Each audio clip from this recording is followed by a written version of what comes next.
the most ancient civilizations on Earth comes some surprisingly delicious food. Beautifully spiced, some recipes dating back to the days of the pharaohs. Welcome to the delicious, healthy world of Egyptian food.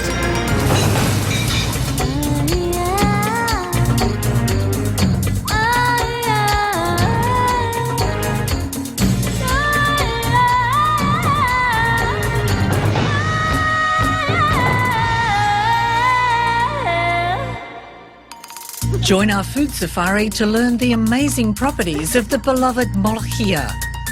How to make true Egyptian Dukkah. Australia's version of Nile perch cooked in clay. The delights of an elaborate Egyptian breakfast and a beautiful dessert with a hint of rosewater.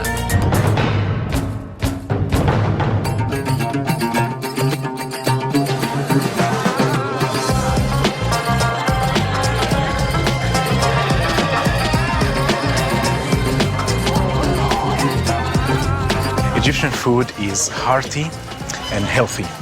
We eat a lot. We don't eat to live, we live to eat. So our table, if we have family and friends over, it's not less than 20 different plates of food. If you go back 5,000 years to the days of the pharaohs, I can see them sitting down and eating molokhia. It's a very old cuisine. Rami Magala grew up in the souks and spice shops of Cairo and trained to be a chef in Australia after a life-changing moment when he was managing a hotel. He stepped in to cook for a function at short notice and realised he was born to cook. Armed with many traditional Egyptian recipes, Rami owns and cooks at Tagine restaurant in Sydney. Egyptians can't eat without spices. Cumin definitely is one of the really important spices that we use every day. Just smell that. It's beautiful. That's the smell of Egypt, is it? That's the smell of Egypt. We use it on ful, we use it in lots of seafood dishes, marinades, even the dukkah. This is buharat. Buharat in Arabic means spice mix. It's pimento, white and black pepper, cinnamon, lots of cinnamon. Lovely. Cloves and nutmeg. We use it with meat and okra. We use it with just the vegetables, everything. We use coriander in the dukkah, for example. It's the main ingredient in the national dish of Egypt, the Molokhia. So it's very well used in Egypt. Ghee is clarified butter. It's the butter oil itself. And it's purer, it's lighter, it's beautiful. We use it to cook eggs, to main dishes and sweets as well, so in everything. Breakfast, lunch, dinner? Breakfast, lunch, dinner. We love beans. Beans, lentils, they're full of protein. They fill you up and they're beautiful. And do beans go back to the days of the pharaohs? They built the pyramids, for God's sake. They need protein. So we have the fava beans. We love it just for breakfast. We have the split fava beans. Ah, right. So they've got the skin off. Yes, and we blanch them and we use them for the falafel when we're making falafel from scratch.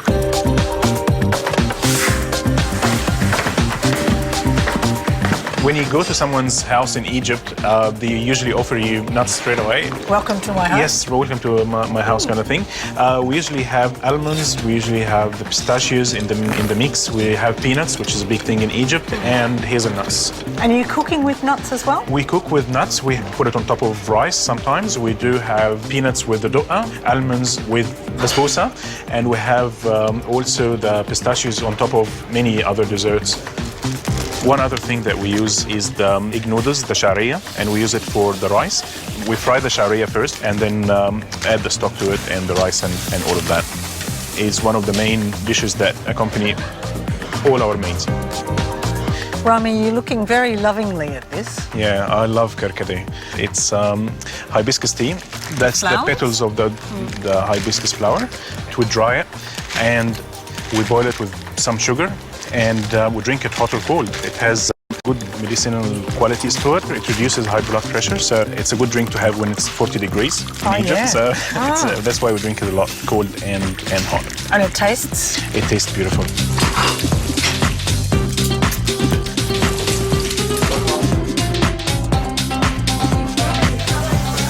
One of the most important meals of the day in Egypt is breakfast. There are no small bowls of cereal here, it's full on.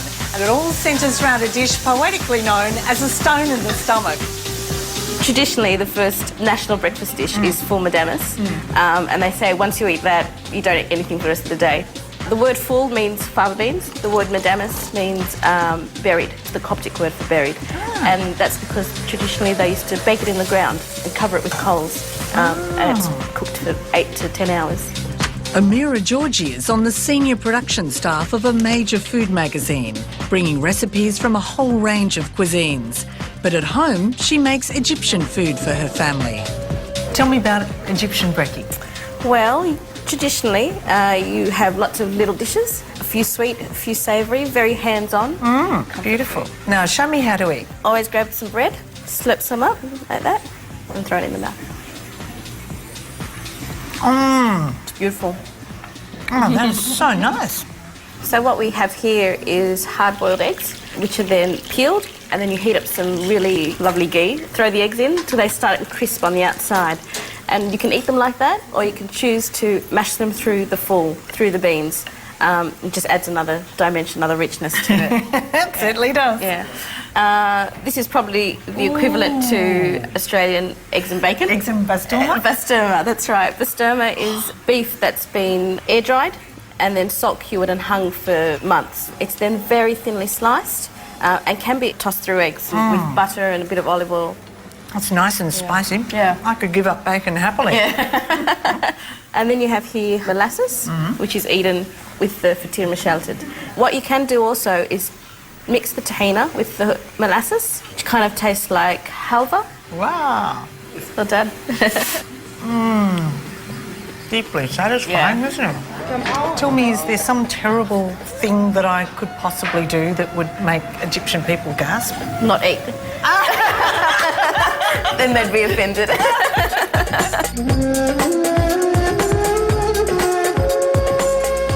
Life cannot be without ful. Wow. Ful is the actual staple. And the taste of it is Beautiful. Addictive. Can't stop it. life-changing.